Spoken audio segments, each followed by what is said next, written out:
Nationwide from Friday. Written by Mark O'Halloran, Mary Motorhead stars Cora Fenton as a woman who has attempted to kill her husband by sticking a knife through his head. He's in hospital, not surprisingly, and she's in jail, recalling her youth in the Midlands and the events that brought herself and her husband to this very sorry pass. It's a companion piece to O'Halloran's The Head of Red O'Brien. Mary Motorhead is now on at Bewley's Theatre in Dublin. When I first read the play Mary Motorhead by Mark O'Halloran, I absolutely loved it. It was just so real, a real person, and I think that's what Mark does so well. It's that sort of like split second, I think, that creates a sort of a different time frame in the audience's mind. True West is the name of our theatre company. We're based in Galway. The Head of Red O'Brien was our first production, and in fact Mary Motorhead is our second. A lot of people who come to see Mary Motorhead have already seen Red O'Brien. And have that question in their head, you know, who are you and why did you do it? I lived in the arsehole of nowhere and mostly did nothing with my life. I was taught by the nuns and learned fuck all, and then spent 11 years in the factory making widgets until it closed down.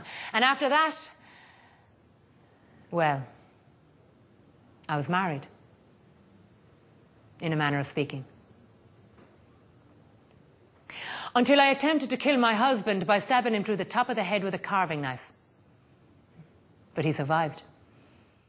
Red O'Brien is a charismatic and passionate man who kind of explains that he may have led Mary into this moment. She does have a temper. She has a rage. I think it was something maybe she was born with, an inner rage and a need to do this, but I think Red also drives her to it. In his story, you find out he does a lot of the mental abuse and the mental cruelty, I think, in the domestic violence situation, and she does a lot of the physical. Now, to the last bit of my history, Red O'Brien. Before I'd hardly said 2 sentences to Red O'Brien, I'd already poked him with all the strength I could muster on the bony part of his shoulder. I'd say his arm was dead for days. You see, I'd begun to hear people around town refer to me as Mary Motorhead. So me and Kathleen set about finding out where it came from.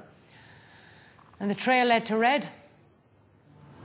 I think you're going to have to come see Red now as well to see the 2 sides of the story.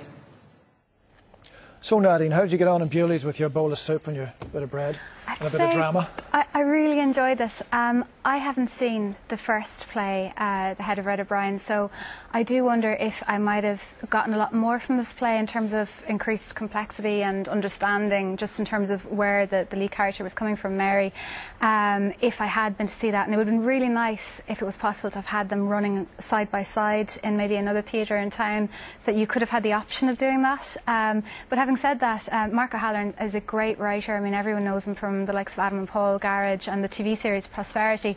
And even though this is a very brief drama, it's really only about an hour long. And like you said, not even. Yeah, not even. You can go have your bowl of soup, watch it at lunchtime. He manages to pack in a lot, and he manages to be very smart about how he uses humour alongside despair. I mean, clearly Mary's life has been really, really difficult. When we meet her, she's in prison. She's in there for 6 years because she's after plunging a knife into the skull of Red.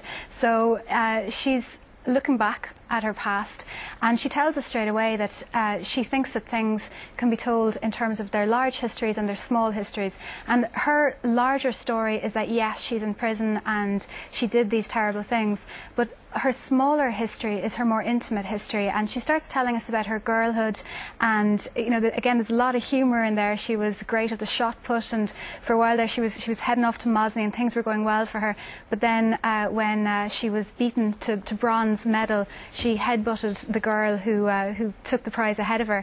And of course, I mean, she's just battling, struggling all the time. Never a good move at the community games, that. Yeah, well, you won a medal for headbutting, Kevin, didn't you? Yeah, several. What do you make of it?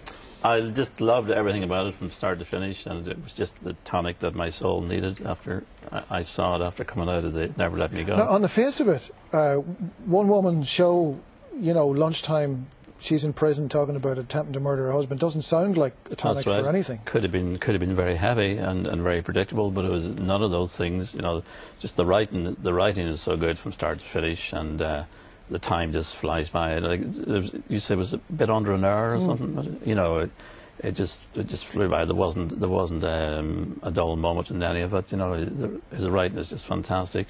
I'm probably not quoting properly here, but there's a great line where she describes Red as he had a look like he was shot from a cannon and was looking around for somewhere to land. And he landed on me. Brilliant. Great performance, Cora Fenton. She was talking about the landscape, and she was saying, we didn't have a landscape. It's like that Monty Python, you were lucky, you know, we didn't even have a landscape. But Cora Fenton's that description, performance, wasn't it? That description of the area was amazing. I think her performance was just fantastic. She just got right inside the script and just wore it, you know, perfectly from start to finish. And it was a beautiful performance, beautifully timed and paced. And I just felt like I had my soul had been nourished by lunchtime, you know. Great. There were a few images in it that put me off my soup, though. You know, she living downwind of the abattoir and all of that. Yes, yeah. A lot of misery. A lot of misery. I think the writing was very good, but to me, I have to say, I did go and see because the first one was on the previous week, and I went to see it just to get a sense of it. And I think, in ways, it's a young person's, a younger writer's play, in the sense that.